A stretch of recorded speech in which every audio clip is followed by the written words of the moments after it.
जस्तो तपाईको निन्द्रा कस्तो छ हैन महत्त्वपूर्ण रूप लिन्छ किनभने निन्द्राले खानासँग म्याटर गर्छ तपाईले राति राम्ररी सुत्नु भएको छैन भोलिपल्ट तपाईलाई भोक एकदम धेरै लाग्यो त्यही हिसाब एक दिन अगाडि त्यही हिसाबको खाना खाइरहनु भएको थियो खासै म्यानेज भइरहेको थियो हेल्दी नै खाइरहनु भएको थियो भने अर्को दिन एकदम भोक लागिरहेछ निन्द्राले गरेर भोक धेरै लागिरहेछ भोक धेरै लाग्दाखेरि त्यही हिसाबले हामीले खाना म्यानेज गर्न सकेनौं भने हाम्रो भोक लाग्दा हामी बाहिरको खानै खान खोज्छौं भोक लाग्दा ओछ खाऊ भन्ने त हुँदैन भनेपछि खाना र निन्द्राको सम्बन्ध अलिकति गहिरो रहेछ यसमै अलिकति बताइदिनुस् न चाहिँ ए हजुर सो निन्द्रा चाहिँ त्यही भएर मैले हाम्रो क्लिनिकमा पनि एकदम धेरै 7 देखि 8 घण्टा सुत्नु वा त्यो पनि एकदम सब्जेक्टिभ हुन जान्छ है मैले जेनरल भनिरहेको छु 8 घण्टा जस्तो मेरो लागि 10 घण्टा एकदम महत्त्वपूर्ण हुन्छ मैले अलि धेरै काम गर्छु मैले आफ्नै एक्जाम्पल दिनेछु मेरो काम एकदम धेरै छ मेन्टली एकदम धेरै नै काम गर्नुपर्ने भएको हुनाले त्यो बाहेक मेरो एक्सरसाइज मेरो व्यायामहरुले गर्दाखेरि एकदम थाकेको हुन्छु मैले 10 घण्टा पुराइन भने म भोलिपल्ट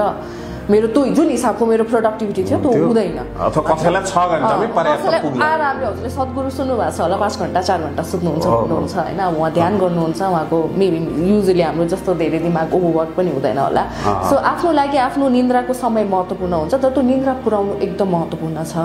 सो यो निन्द्रा हामीले स्वस्थ रहनको लागि कुरा गर्दाखेरि एउटा निन्द्रा भयो एउटा पानी कतिको पिउनुहुन्छ हैन महत्त्वपूर्ण हुन जान्छ अर्को तपाईको अब खाना हेर्दै जाँदाखेरि